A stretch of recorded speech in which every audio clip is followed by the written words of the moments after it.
Assalamualaikum warahmatullahi wabarakatuh. Perkenalkan, nama saya Rere Dismiananda, NPM F0G021051, tingkat 1B. Dosen pengampu saya adalah Bapak Wisman MP. Materi yang saya bahas pada pembelajaran kali ini yaitu ragam bahasa. Di sini ada yang tahu nggak apa itu ragam bahasa? Apa sih ragam bahasa itu? Nah, pengertian dari ragam bahasa adalah bahasa menurut pemakaian yang berbeda-beda, menurut topik yang dibicarakan, serta menurut medium pembicaraan.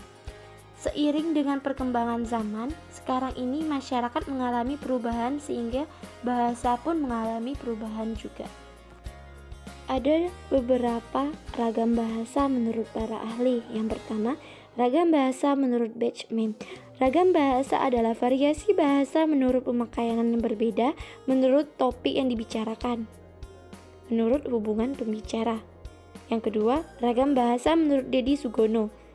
Sehubungan dengan pemakaian bahasa Indonesia, timbul dua masalah pokok, yaitu masalah penggunaan bahasa baku dan tak baku dalam situasi resmi seperti di sekolah, di kantor, atau dalam pertemuan resmi digunakan bahasa baku. Ragam bahasa menurut daerah. Ragam daerah sejak lama dikenal dengan nama logat atau dialek.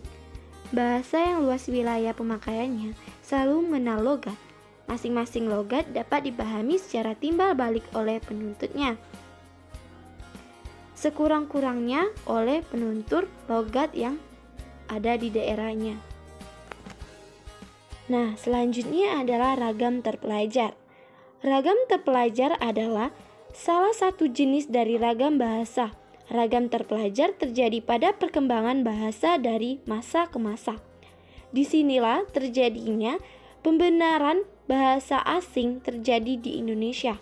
Karena jika tidak dibenarkan, maka terjadi kesalahan yang fatal ke depannya dan akan merugikan pada masa itu dan masa depannya. Yang ada di setiap device yang kita punyai.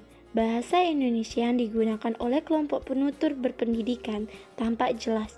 Perbedaannya dengan yang digunakan oleh kelompok penutur yang tidak berpendidikan, terutama dalam penghafalan kata yang berasal dari unsur asing, seperti contoh dalam tabel berikut. Nah, tabelnya itu seperti ini, tidak terpelajar dan terpelajar. Yang tidak terpelajar ada video, film, kompleks, pacar, vitamin. Nah, kalau yang terpelajar adalah video, film, kompleks, fajar, vitamin. Bahasa resmi adalah satu atau lebih bahasa yang dipakai oleh pemerintah dalam menerbitkan maklumat-maklumat, dan juga bahasa yang dipakai oleh warganya untuk berhubungan dengan instansi pemerintah secara resmi. Bahasa resmi juga yang dipakai dalam pengajaran di instansi pendidikan. Ciri-ciri ragam bahasa resmi. 1. Bahasa yang digunakan bahasa baku. 2. Digunakan dalam situasi resmi. 3. Nada bicara yang cenderung datar. 4. Kalimat yang digunakan kalimat lengkap. Dan 5. Dalam berkomunikasi langsung atau tatap muka. Contoh bahasa resmi. 1. Skripsi. 2. Makalah ilmiah. 3. Laporan penelitian. Dan 4. Pidato. Contoh kalimat bahasa resmi. 1. Sudah menyelesaikan laporan hasil penelitian tersebut. 2.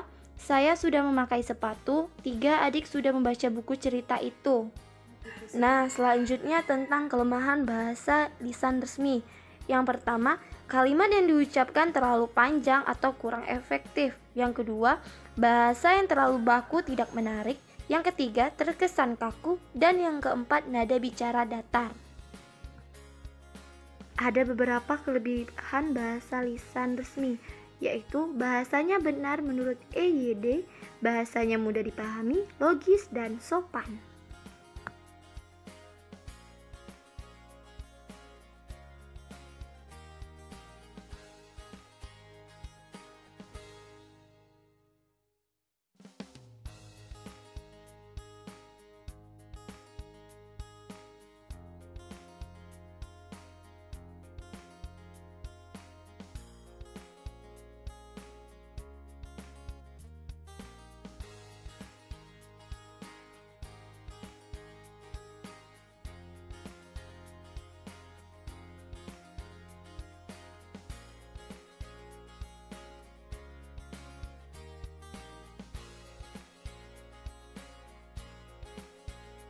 Contoh pemakaian bahasa lisan resmi. Saudara-saudara sekalian, kondisi ekonomi saat ini di tengah memburuk. Untuk itu, kepada Menteri Perekonomian untuk memantau inflasi sekarang ini. Ragam tidak resmi adalah ragam bahasa yang digunakan dalam situasi tidak resmi, seperti dalam pergaulan atau percakapan pribadi. Ciri-ciri ragam bahasa tidak resmi, kebalikan dari ragam bahasa resmi. Ragam bahasa resmi atau tidak resmi ditentukan oleh tingkat keformalan bahasa yang digunakan. Bahasa tidak resmi mempunyai sifat yang khas. Yang pertama, kalimatnya sederhana. Kedua, singkat. Ketiga, kurang lengkap. Dan yang keempat, tidak banyak menggunakan kata penghubung. Ciri-ciri ragam bahasa tidak resmi. Yang pertama, digunakan dalam situasi tidak resmi. Yang kedua, sering menggunakan kalimat-kalimat yang tidak lengkap. Ragam bahasa berdasarkan pokok persoalan. Dilihat dari pokok persoalan, ragam bahasa dapat dibedakan menjadi beberapa jenis. Sehari-hari, kita bergerak di dalam bermacam lingkungan masyarakat. Di lingkungan masyarakat yang berbeda, terdapat penggunaan bahasa yang berbeda. Misalnya, bahasa yang digunakan dalam lingkungan ilmu dan teknologi berbeda dengan bahasa yang digunakan dalam lingkungan niaga, serta berbeda pula dengan bahasa yang digunakan dalam lingkungan seni atau kebudayaan. Nah, yang selanjutnya kita mempelajari tentang perbedaan ragam bahasa lisan dan tulisan.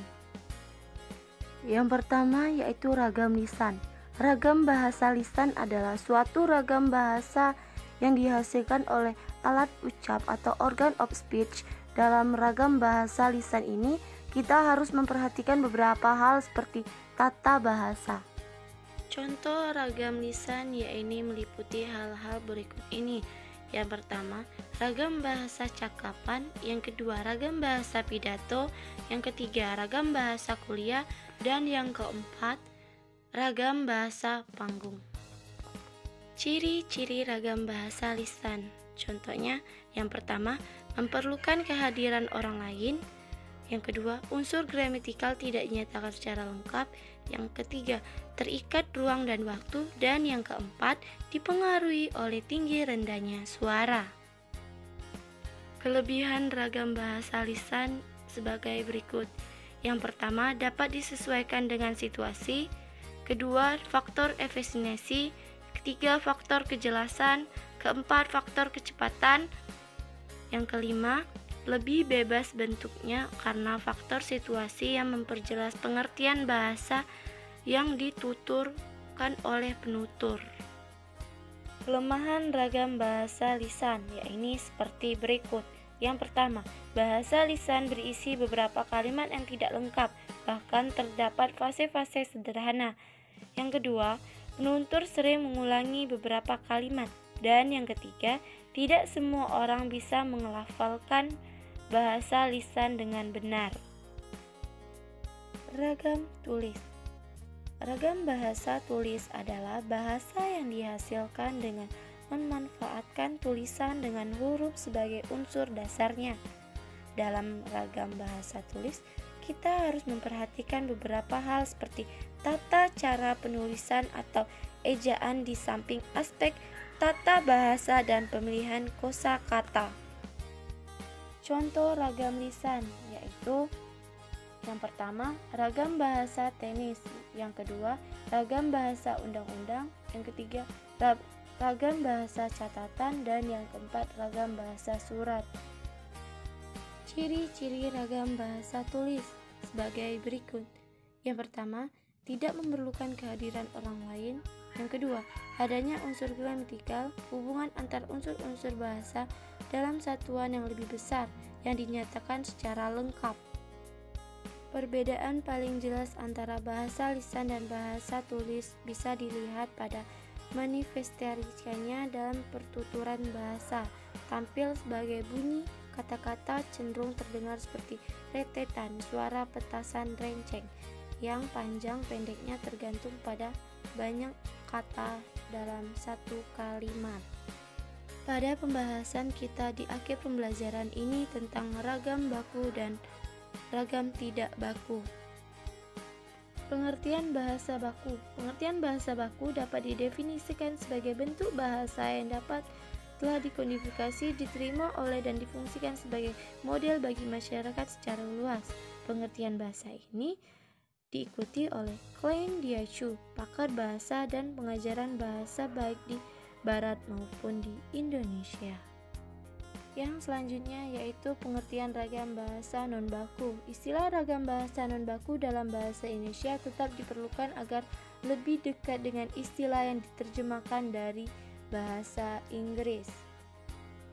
Ciri-ciri bahasa Indonesia baku dan non-baku. Ciri-ciri yang kedua yang menandai bahasa baku ialah sifat kecerdikannya, perwujudan dalam kalimat, paragraf, dan satuan bahasa lain yang lebih besar mengungkapkan penalaran atau pemikiran yang teratur dan masuk akal. Demikianlah pembelajaran kita tentang ragam bahasa kali ini. Apabila saya ada kesalahan, saya mohon maaf, dan kepada Allah saya mohon ampun. Wassalamualaikum warahmatullahi wabarakatuh.